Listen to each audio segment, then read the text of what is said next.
How's it going, everybody? It's Lockhart here, and today we are talking Final Fantasy Brave Exvius War of the Visions. I think I did that backwards. More specifically, I want to talk about the great reshuffling that is happening right now, and I have my suspicions and theories as to why. So we're going to go over some of the characters because I feel like they are hella cool. I would love to talk about them, but also because I find that the Brave Exvius universe is highly tied together. As we've seen, the units have interacted on multiple occasions, whether it was through the manga or through their own events. But also, if some of you did not notice, the Addison Rae collab that went on to War of the Visions actually bleeded over to the Brave Exvius universe as well. Interesting. So, the reason I mentioned that is because, so we had a shuffling of V-Day Miranda, who was supposed to come before Final Fantasy VI but did not, but came after, right?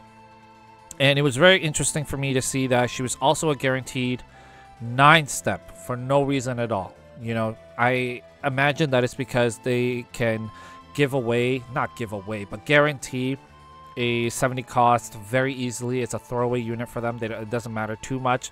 On top of that, she's a part of the standard pool, so you can always pick her up later on, just like I did for Valentine's Day Eldir. I got her off banner. But now we are in this precarious situation where, okay, some of y'all have spent maybe to pity, got the 9-step, and then felt tempted to grab the card as well. So you're 28k deep into grabbing this unit. And for some reason, y'all grabbed Howlet, the Heaven's Blade, as well. He is super cool, though. So I ain't even mad at that point because I like him as a character. I think his skills are super cool, and the transition between his limit burst from when he was a wind unit to how he is now as an ice unit is awesome. It's just character growth. It's just strange that there is no story event that explains this at all. It's just like, hey, here's a personal growth that we're not going to talk about. But traditionally, the Void Crystal, the Crystal Darkness Void units have not been back to back, and then on top of that, we're coming out of finishing the event, right? The story is all wrapped up, and there's no character banners for it. We went straight into Global EX with a bunch of these cool banners, 100%. But Dialdo, who should have been there, or even Raph, who should have been there, or worst case scenario, the two of them who should have been on the same banner, maybe run for 2 weeks, was nowhere to be found. So it leads me to believe that we are going to get a surprise next week in between these two.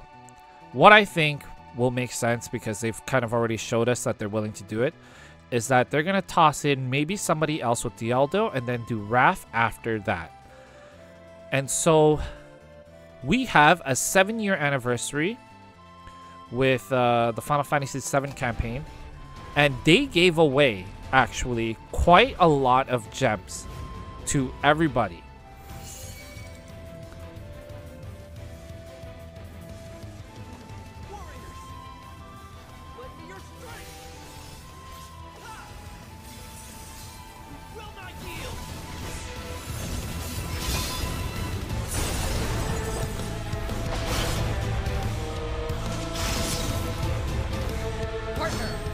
It's time to strike!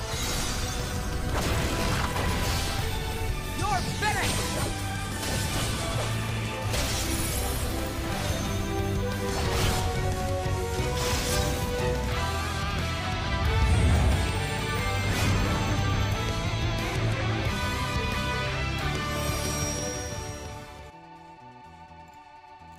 Okay, so there are many iterations of Rain, which I can see that they're not afraid to bring over to War of the Visions. Amazing. Same with Laswell. There are different iterations of him as well. Even Reagan. And now we have these two, a new version of Elena, which there are also other versions of Elena. And now this guy, whose name is, I'm going to say Reich or Rich. Rich 2. One of the two. And with the 7-year anniversary that just kind of rolled out 2 days ago, I feel like that is the cause for us to have this strange break between Dialdo, this, like, why Dialdo's just not here, basically. So you heard it here first, maybe first, depending on where you watched it. But keep on to your viz. I hope y'all not be going crazy here trying to get Howlet, because I do think there is potential here. Even if Dialdo comes out by himself, I would still wait. But before we continue on with that, the next thing, let's just talk about the characters really quickly, because I think Dialdo is hella cool. So he is a spear unit, a magic spear unit, similar to King Jaden, and his agility is 66, which is pretty fast for an earth unit. I think that's amazing to have. His resistances are fine. It's good that he has 50% resist to immobilize, because he will absolutely need it. And when we go over to his skills, you can see that everything is crazy short range. Like, he is like, he does not have a long range weapon in his main kit at all, which is insane, right? Like 2 blocks forward.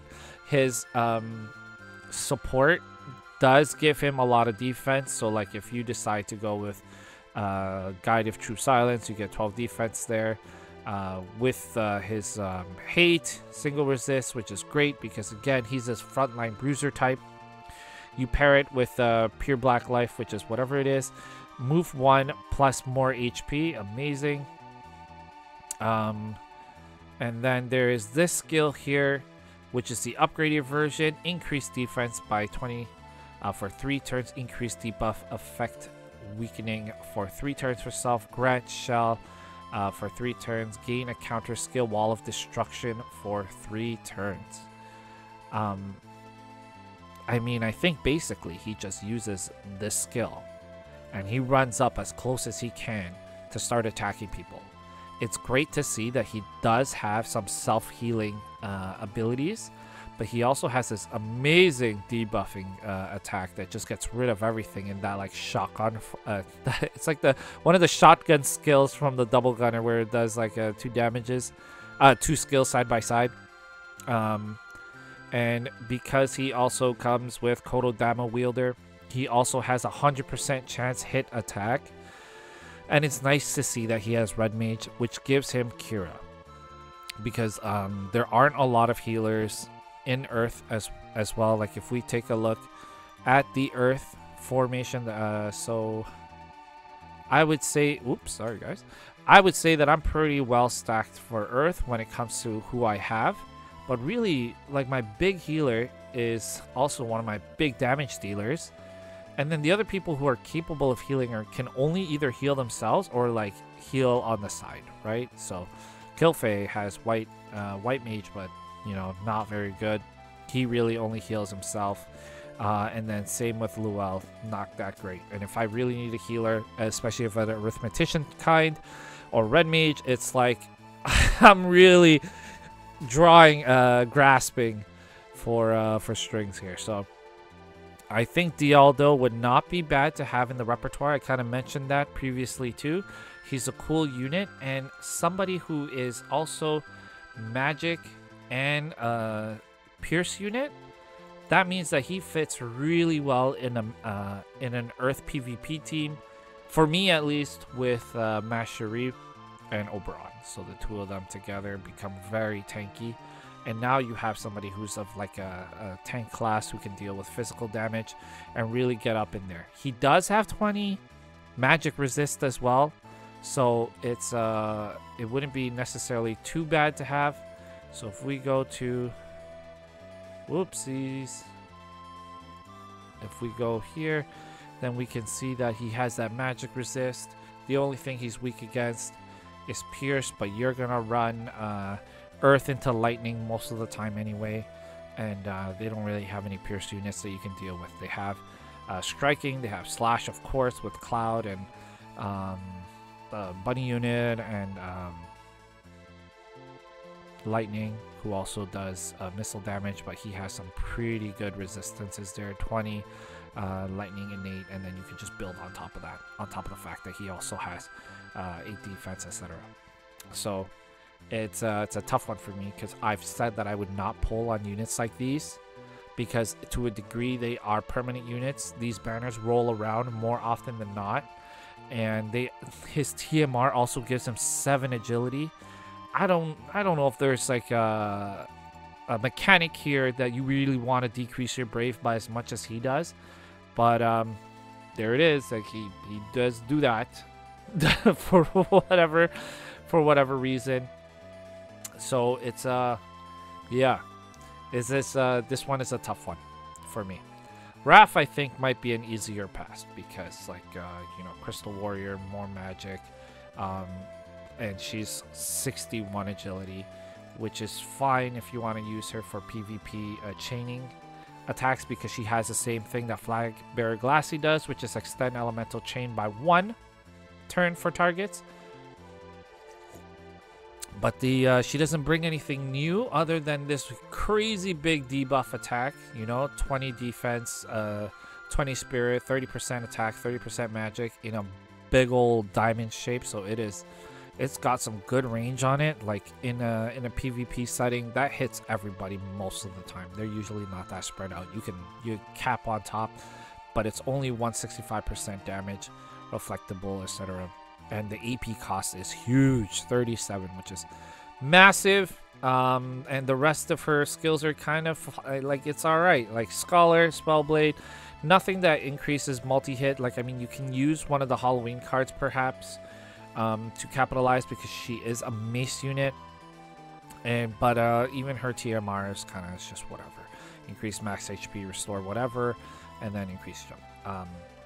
Not too crazy about Raph. But when we talk about him, who's actually a free unit, not only is his agility 64, I'm gonna call sorry, I might call him Balzac. Galzac, his skills are pretty alright. Nothing super crazy. He does a lot of the things that I forgot what the name of the class is, but it's like a defensive class. But he does have some heals. And then Time Mage is always nice to have. And then he has White Mage, which does have Kira, Raze, and Holy, which we knew he should have because he used it in the story. So, you know, I think for an MR unit, he is really nice. Like, he's a super tanky character. Cost isn't too high, only just 50. So in a cost limited situation, you got a lot of potential here. He has a lot of, not a lot, but he has 2 weaknesses. But again, both of these weaknesses, when you think about going into a lightning team, don't really exist except for Alphonse with striking right now. But that 61 agility is really nice. Devout. He's a devout. That's it. I believe he's devout.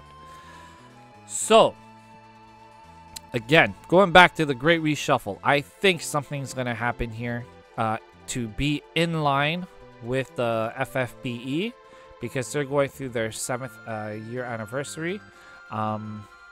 People are probably already getting the idea of it, because everything is just all a mix with Final Fantasy V on the horizon as well. They are going to continue to figure out ways, just like they did with V-Day Miranda, to guarantee us something, so that way you know, we can find it too enticing to skip. But realistically speaking, when I think about my own teams, Earth, again, Dialdo fits really nicely as a mage unit who is also piercing, because that fits really well with Mashuri and Oberon.